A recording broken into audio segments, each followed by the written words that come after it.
Hi, and welcome to this quick bonus to the Romeo and Juliet episode of Shakespeare and Veronaville. After we talked about the characters of the play that were made into Sims, now let's take a look at the other characters whose names are available as baby names for your Veronavilles next gen. The first one that jumps out is Benvolio. Benvolio is Romeo's cousin and a friend of Romeo and Mercutio.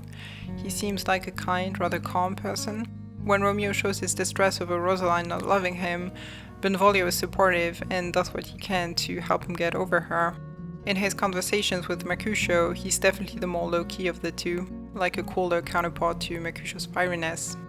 Interestingly, however, Mercutio describes Benvolio as a hot-tempered guy before Tybalt comes to find them. He says, "Come now, you can be as hot-blooded as any man in Italy. You get angry at the smallest thing, and when you're in the mood to get angry, you always find something to get angry about. If there were two men such as you, it wouldn't take long for there to be none, because each of you would kill the other." Benvolio kind of shrugs it off though. "If I were as quick to get into fights as you are, my life insurance rates would be immense." Mercutio might be exaggerating a bit. It wouldn't be out of character for him, as he loves to hear himself talk, as Romeo says. Either way, if Benvolio does have a temper, it's a side of him that doesn't show through his actions in the play. Then the second character I wanted to talk about briefly is Prince Aeschylus. He's the Prince of Verona and the arbiter of the feud, though he's not very successful in curbing it, to his frustration. He becomes increasingly angry with the Capulets and Montagues over the course of the play, especially when it turns out that his own kinsmen are getting killed because of the conflict. First Mercutio, then Paris. We're not really given any detail on him beside that. I've talked about Aeschylus before in the bonus video to the episode on Measure for Measure, so you can check that out if you haven't for more details on that name. There's a timestamp to that specific section in the description of the video. Another important character of the play is Friar Lawrence. He's a friar of a Franciscan order. He's the confessor and friend of Romeo and like a fatherly figure to him. He knows about herbology and chemistry. When we're introduced to him, he's harvesting plants, and later on he's the one who gives Juliet the potion that helps her fake her death. In terms of his personality, he's a down-to-earth, reasonable man who's good at making cool-headed decisions quickly. He doesn't hesitate to give Romeo some tough love, which Romeo responds well to. Friar Lawrence is friends, or at least acquaintances, with Friar John, who's in the same Franciscan order as him. Then, as another proud representative of the older generation, we have the Capulet nurse. Everyone calls her nurse, even the stage directions, but if you read carefully, you can gather that her name is Angelica. Angelica is an elderly woman who's been taking care of Juliet since she was born. She's very devoted to Juliet, whom she adores, but also to the Capulets in general. She seems to be acutely affected by Tybalt's death. She's very distraught when she reports the news to Juliet. When it comes to her personality, she has a lot of positive energy. She's very talkative and funny. She isn't witty like the higher-born characters. She enjoys a more crude kind of humor, as shown in her tirade about toddler Juliet. And if you ask me, her kind of humor has aged better than the more sophisticated kind for modern audiences. At least you don't need a dictionary to understand her jokes, which is nice. In her tirade about toddler Juliet, Angelica mentions that she had a daughter named Susan, who is now dead. Susan was born on the same day as Juliet. She also mentions her husband, who passed away, but she doesn't say his name. Another servant of the Capulets is Peter. He's a comic relief character. He regularly assists the nurse, who kind of bosses him around. She definitely has a strong personality. Lord Capulet gives Peter the list of party guests and asks him to go around Verona to formally invite everyone. And Peter can't read, but Romeo can, and that gives us quite a few more names to work with. The list mentions Signor Martino, Count Anselm, Vitravio's widow, Signor Placentio, Valentine, who is Mercutio's brother, Rosaline, Livia, Signor Valentio, who is Tybalt's cousin, Lucio, probably no link to Lucio Zani, and Helena. Rosaline is the only person among those who is developed a bit in the play. Romeo is in love with her initially, but she doesn't love him back. He complains that she has taken a vow to stay a virgin, and that's the most we know about her. All Romeo tells us in hyperbolic terms is that she's very beautiful and wise, and that's it. We get some vague information on her physical appearance when Mercutio talks about her, but as is often the case with Mercutio, his words are maybe not supposed to be taken literally. First, he says that she has bright eyes, a high forehead, and red lips, and he refers to her again later when he talks about Romeo being figuratively dead, stabbed by the black eye of a fair-skinned girl. I made her look like this, but that's just one possible interpretation. Then we have Paris. He's a count and a kinsman of Prince Aeschylus. He's a young man, maybe a bit older than Romeo. There's no formal indication of his age in the text. The 1968 movie made him into a grown man, as they did with Tybalt and Mercutio. I made him a teen. In my head, Paris is maybe 18 years old, but of course it's very possible that he was meant to be a bit older, even though he wants to marry a 13-year-old girl, because that was not out of the norm at the time. Paris apparently loves Juliet sincerely, although he barely knows her. After Juliet's funeral, he goes back to pay homage to her again personally in the middle of the night, which has to stand for something.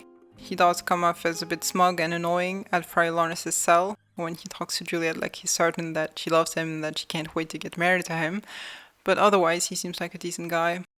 The only reason he challenges Romeo in the last scene is because he thinks that Romeo came to the Capulet tomb to vandalize it, and he wants to protect it. In different circumstances, these two might have been friends. That scene also features the character of Balthazar, who's Romeo's servant. He acts as Romeo's messenger and he helps him get to Juliet's tomb. Other servants include Samson and Gregory, the Capulet servants from the first scene. Samson is the more impulsive of the two, but also a bit of a coward. Gregory lightly makes fun of him. Facing them we have Abraham or Abram, I've seen both spellings used, a Montague servant. He's with another Montague servant when Samson and Gregory taunt them, but that servant isn't named and he doesn't have any lines. Then some Capulet servants are named during the Capulet party. There's Susan Grindstone, Nell, Anthony, and Podpan.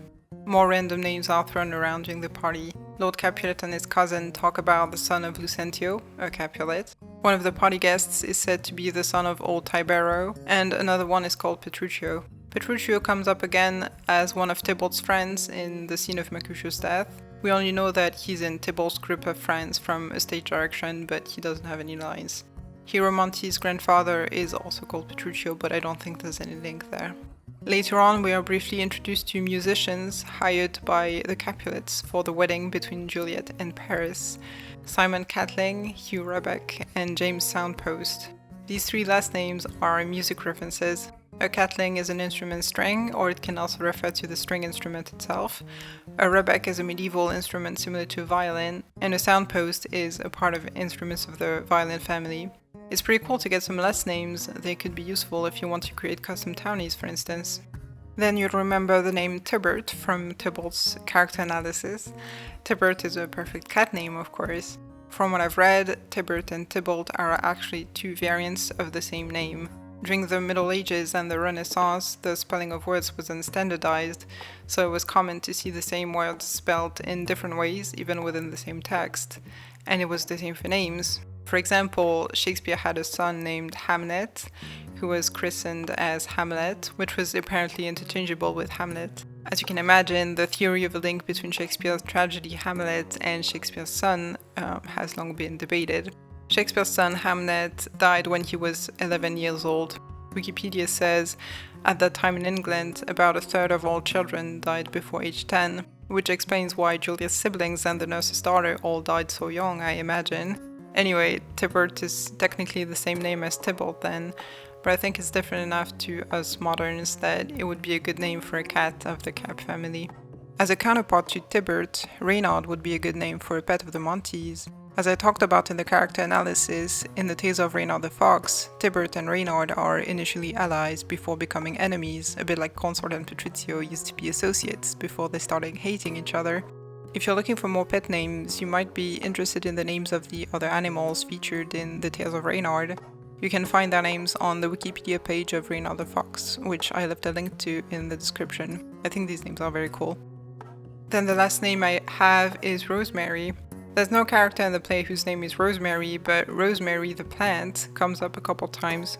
Rosemary was seen as a symbol of long-lasting love, but it was also used to commemorate the dead, so a fitting motif in a play that's about love and death. When the nurse goes to Romeo on Juliet's behalf, she says that Juliet is head over heels for him and that she says such pretty things about you, Romeo, and Rosemary. So in her poetic ramblings about Romeo, Juliet mentions Rosemary as a symbol of love. And it comes up again after the Capulets find Juliet seemingly dead, and Friar Lawrence says to them, "Dry your tears and place your rosemary on this beautiful corpse." This time, rosemary is used as a reference to death. As I said before, the first time we meet Friar Lawrence, he's harvesting herbs and talking to himself. He doesn't mention rosemary explicitly, but his words are interesting. He says, "The earth is both nature's mother and its tomb. Plants arise from the earth as from a womb, and when they die, they are buried in the earth. There is a power that resides in herbs, plants, and stones, for there's nothing on earth that's so evil that it does not also provide the earth with some kind of good. Nor is there anything so good that it can be turned bad if it's abused and used incorrectly. Within the small rind of this little flower, there is both poison and medicine. If you smell it, you feel good. If you taste it, it stops your heart.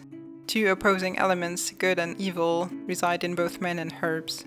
In the cases where evil predominates, death will soon kill the plant or body like a cancer." This is foreshadowing for the potions that Juliet and then Romeo will drink later on, but it also introduces the concept of something sweet having potentially devastating effects, just as the love between Romeo and Juliet eventually leads to their deaths. And again, rosemary is a perfect symbol for that concept, since it holds both connotations. So Rosemary could be a good name for a daughter of Romeo and Juliet, or if they have twin daughters, one could be called Rose and the other Mary. So that was all the character names I could find, but the play also gives us a potential subhood name, Mantua, the city that Romeo escapes to after he's banished from Verona. Like Verona, Mantua is an actual city in Italy. It also features in The Two Gentlemen of Verona as the city that Valentine flees to after he's banished from Milan. Since it's a place that characters go to catch a breath, it could be a good vacation destination in The Sims. Or if it doesn't sound exotic enough compared to Veronaville, it could be a shopping district or any other type of subhood. Milan could also be a subhood as a reference to The Two Gentlemen of Verona. I'm thinking downtown or a university hood because it's a bigger city full of opportunities. And that's it. Here's a recap of all the names I mentioned that I'm gonna leave you with. I hope that you enjoyed the video and that you found some inspiration if that's what you were looking for. Have a good rest of your day, and I'll talk to you next time. Bye!